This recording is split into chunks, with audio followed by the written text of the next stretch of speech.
Alternative fashion can be a fun place for building community and experimenting with fashion. Especially nowadays with access to the internet and so many resources, it's easier than ever to make Lolita cord and never even experience that Eater phase. But even with a good cord, I know some people who still feel off. Your style will evolve with you, but I thought I'd give you a styling guide to create a great cord every time. These are guidelines, which means they're meant to be broken, but having knowledge in the rules is important so you know how to break them. So we're going to use some maths and colour theory to help us with this. Firstly, we'll look at colour.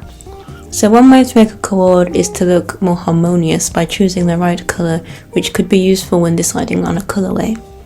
I like to use the seasons method. I'm going to simplify it to 4 categories to keep it simple, but you can research it in more depth. So we've got spring, summer, autumn and winter. You're going to find out your season depending on your undertone, warm, cool or neutral. Spring and autumn are warm and summer and winter are cool. The classic test is the vein test. Are they green for warm, blue for cool or a purpley in between? We can then look at a colour palette to see our best colours, so we can choose the colourway that will suit us best, for example. For example, I'm an autumn, so I have a lot of goldeny, greeny olive in my skin, as you can see with the green veins. However, there's some bluish purplish areas, so I'm not that intense warm yellow. My yellow is making the blue veins appear green, and my red is making the blue veins appear purple. So this is why I tend to go for muted, warm colours to match the muted warmth of my undertone. This also works with accessories. When I got this necklace, I had a choice from 2 choices, this one and a brighter one. I chose this one as the muted tones suit my neutrality better as I'm warm, but in a less intense way like these colours.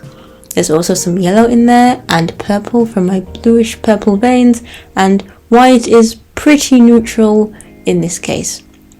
A rose gold colour chain instead of gold colour would suit my undertone better, but now I'm getting nitpicky. Proportion.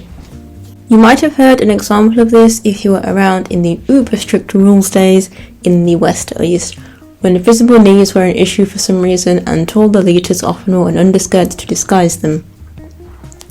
This optically can make your legs look shorter as it visually cuts them. This isn't a problem and there are other factors at play such as your personal anatomy, but this is useful to know. When choosing your JSK or OP or even a skirt, there are a range of waist placements that can change how you look. We've got the no waist, the empire waist, the natural waist and the low waist. So the no waist, the peignoir, the trapezium dress style. It's arguably the most comfortable to many due to it being loose and most likely the most plus size friendly as it's loose everywhere, depending on the sleeves at least. Probably a great maternity dress. I'm not sure. I have cats. Sorpresa, tengo 2 gatos nuevos. Tengo 2 gatos.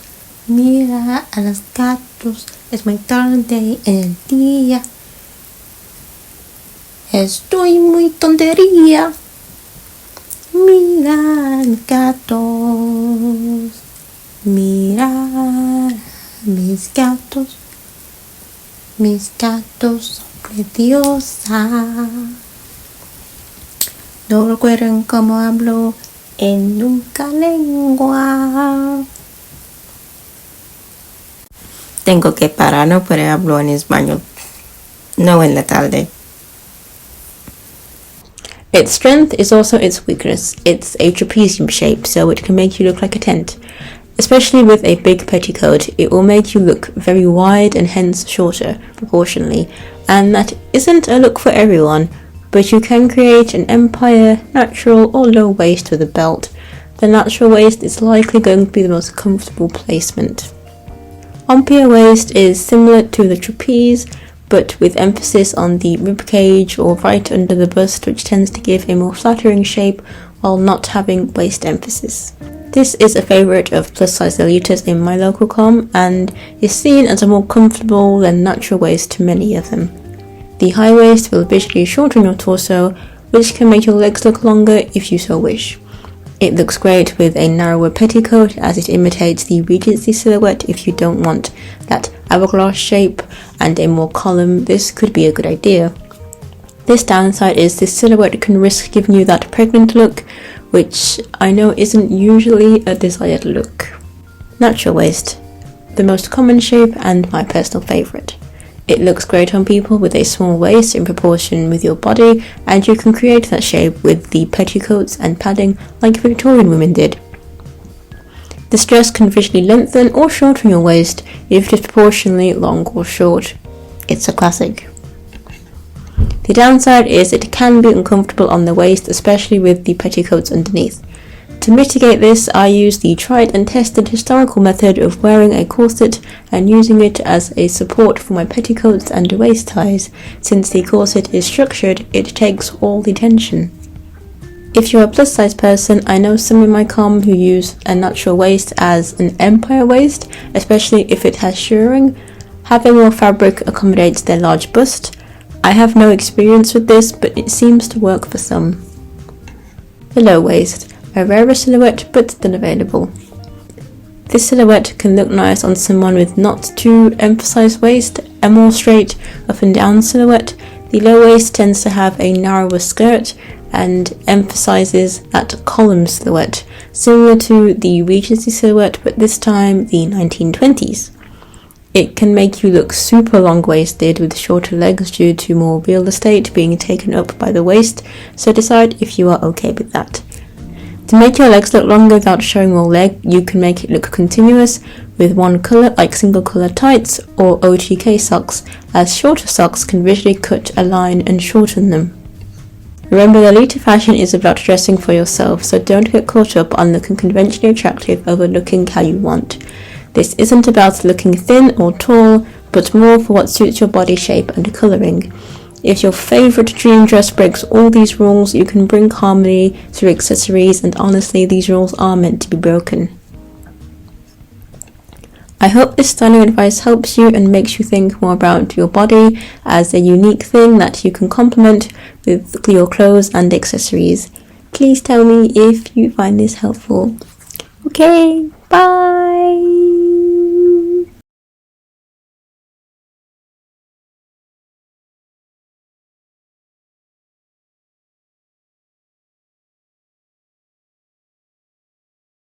広めたと言われる伝説のあのお方からメッセージです。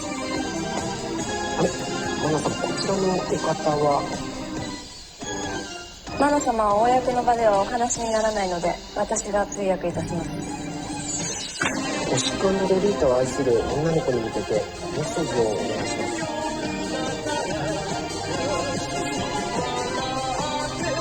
す。このスタイルは流行に左右されるものではない。誰が何と言おうとそれがあなたのスタイル、生き方であってほしいと願っています。一生この世界を愛し続けてほしいです。マナ様、どうもありがとうございました。